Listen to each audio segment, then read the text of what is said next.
ፖለቲካ ውስጥ በጣም ጉልህ ድርሻ ሲያበረክቱ የነበሩ ፓርቲዎች ናቸው። ስለዚህ ትብብራችንም በእነዚህ ፓርቲዎች የተመሰረተ እንደሆነ ለመግለጽ ወዳለው እንግዲህ ከፌደራሊዝም ጋር በተያያዘ ፌደራሊዝም ማለት ምን ማለት ነው ከሚለው ዴፊኒሽን ነው የምንነሳው። ፌደራሊዝም ማለት በአንድ ማዕከላዊ ወይም ብሔራዊ መንግስትና እንዲሁ ደግሞ በአንድ በክልላዊ ወይም ደግሞ በአካባቢው መንግስታት እንደ አውዱ በህገ መንግስታዊ ስምምነት የሚከፋፈልበት የመንግስት አወቃቀር ስርዓት ነው። እንግዲህ ፌደራሊዝም ስንል የስልጣን ክፍፍል የህገ መንግስትና የህግ የበላይነት የዳኝነት አካል የህዝብ ሉዓላዊነት የሁለት ምክር ቤቶች መኖር እንዲሁም ራስን በራስና በጋራ የማስተዳደር መርሆችን የሚይዝ አውድ ነው ማለት ነው።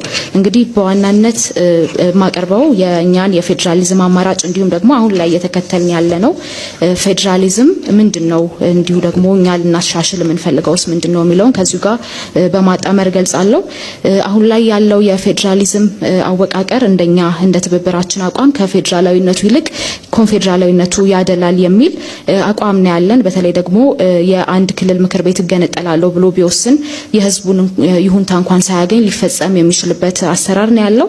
አሁንም በክልሎችና በፌደራል መንግስቱ መካከል ያለው አላስፈላጊ ውጥረትም ደግሞ በዚሁ በምንከተለው የፌደራሊዝም አማራጭ መካከል የተፈጠረ ነው ብለን እናምናለን። በተለይ ደግሞ በዚህ የቋንቋ ፌደራሊዝም ላይ አሁን እየተከተልን ባለነው ኢን ሪያሊቲም እየተከተልን ባለነው ላይ ህዝቦች በራሱ በጥርጣሬ እንዲተያዩ በኢትዮጵያ ውስጥ ያለው ህዝብ በጥርጣሬ እንዲተያይ የሚያደርግ ነው። ህዝቦች አልኩት በአጠቃላይ የዓለምን እንትን ለመግለጽ ፈልጌ ነው። በኢትዮጵያ ውስጥ እኛ ህዝብ ብለን ነው የምናስበው። ስለዚህ ትብብሩ ቢመረጥ ምንድነው የሚያደርገው የሚለውን በቅድሚያ ፌደራሊዝም በትክክለኛ መልኩ ሲተረጎም ያለውን መልኮች ይገልጻል። ለምሳሌ ህዝብን ወደ መንግስት የቀረበ ያደርጋል፣ መንግስትንም እንዲሁ ደግሞ ወደ ህዝብ የቀረበ ያደርጋል። የቢሮክራሲ ማነቆችንም እንዲሁ እየፈታ የሚቀጥል ነው። በአሁኑ ጊዜ የምንከተለው የፌደራሊዝም ሁኔታ በጣም የአንደኛ ደረጃና የሁለተኛ ዜጋ በጣም ያሰፈነ እንደሆነ እንረዳለን፣ እናምናለን። ስለዚህ ምንድነው ትብብሩ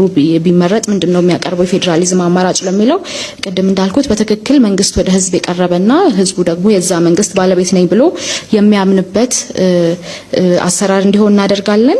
በመልክዓ ምድር በህዝብ አሰፋፈር በኢኮኖሚ ሁኔታ ውስጥ ግንዛቤ ላይ ያስገባ አሁን እንደዚህ ብለን የምንናገረው ብቻ ሳይሆን ወደፊት በመናደርጋቸው እንቅስቃሴዎች የባለሙያዎችን ምክረ ሐሳብ የህዝብንም እንዲሁ ደግሞ ፍላጎት መሰረት ያደረገና በትክክለኛነት የህዝብ ሉዓላዊነትን የህዝብ የስልጣን ባለቤትነትን የሚያረጋግጥ የዲሞክራሲ የፌደራሊዝም ስርዓት እንዲፈጠር እናደርጋለን።